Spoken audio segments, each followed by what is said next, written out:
Welcome to our channel. இன்னைக்கு இந்த வீடியோவில் நம்ம எதை பற்றி பார்க்க போகிறோம்னு பார்த்தீங்கன்னா போல்ட் டேக், அதாவது பி டேக் அப்படிம்போம். அந்த பி டேக்கை பற்றி தான் பார்க்க போகிறோம். இந்த பி டேக் எதுக்காக யூஸ் பண்ணுவோம் அப்படின்னு பார்த்தீங்கன்னா, நம்ம எழுதுகிற வேர்டை வந்து போல்டாக காமிக்கிறதுக்கு. அதனால இந்த போல்டு டேக்கை யூஸ் பண்ணுவோம்.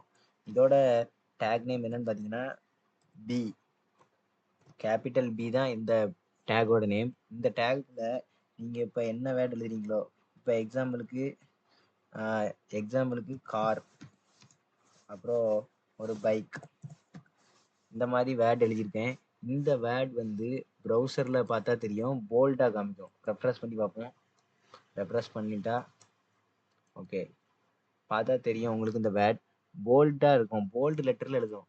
இந்த டேக்குள்ளே நீங்கள் என்ன வேர்ட்லாம் கொடுக்கீங்களோ அது வந்து போல்டு லெட்டரில் கன்சிடர் பண்ணோம். அதுக்காக தான் இந்த போல்டு டேக்கை நம்ம HTML யூஸ் பண்ணுறோம். ஓகே ஃப்ரெண்ட்ஸ், இதே மாதிரி நெக்ஸ்ட் வீடியோவில் வேற ஒரு டேக்கை பற்றின இன்ஃபர்மேஷனை பார்ப்போம். தேங்க்யூ.